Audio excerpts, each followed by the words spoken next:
Hello friends, welcome back to my channel. இன்றைக்கி நம்ம Nagercoil special சம்பார recipe தான் பார்க்க போகிறோம். வாங்க வீடியோக்குள்ளே போய் பார்க்கலாம். அதுக்கு முன்னாடி நம்ம சேனலை ஃபஸ்ட் டைம் பார்க்குற வியூஸ் ப்ளீஸ் சப்ஸ்கிரைப் பண்ணி வச்சுக்கோங்க. அப்போ தான் நான் போடுற வீடியோஸ் எல்லாமே மிஸ் ஆகாமல் உடனே உங்களுக்கு நோட்டிஃபிகேஷனில் வரும்.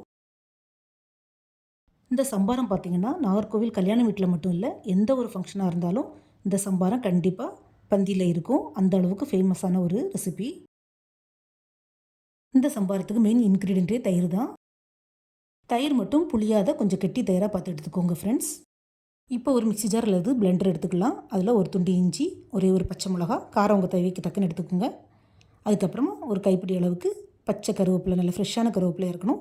அதே மாதிரி ஒரு கைப்பிடி அளவுக்கு மல்லிக்கீரை நல்ல ஃப்ரெஷ்ஷான மல்லிக்கீரையாக இருக்கணும். ஃப்ரெண்ட்ஸ், நான் கொஞ்சமாக போட்டு பண்ணுறதுனால எல்லா பொருட்களுமே கொஞ்சம் குறவாக தான் எடுத்துருக்கிறேன். நீங்கள் ஜாஸ்தியாக போட்டு பண்ணுறதா இருந்தால் கொஞ்சம் குவான்டிட்டி ஜாஸ்தியாகவே எடுத்துக்கிடுங்க.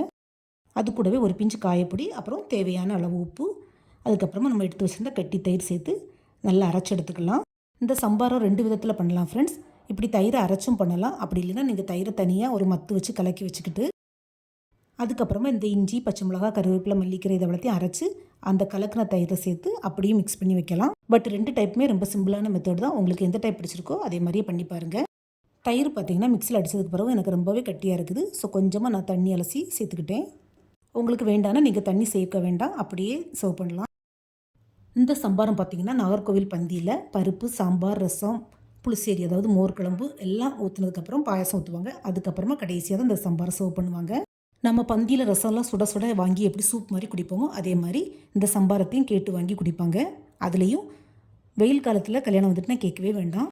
வெயிலுக்கு இந்த சம்பாரம் ரொம்பவே நல்லது ஃப்ரெண்ட்ஸ். சில ஊரில் இதை நீர்மோர்னு சொல்லுவாங்க. நாங்கள் நாகர்கோவில் சைடில் சம்பாரம் சொல்லுவோம்.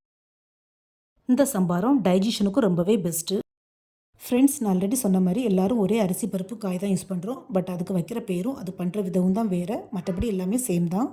ஸோ இந்த சம்பாரத்தை நீர்மோரை நீங்களும் வீட்டில் ட்ரை பண்ணி பார்த்து உங்களோட ஃபீட்பேக்கை ஷேர் பண்ணுங்கள்.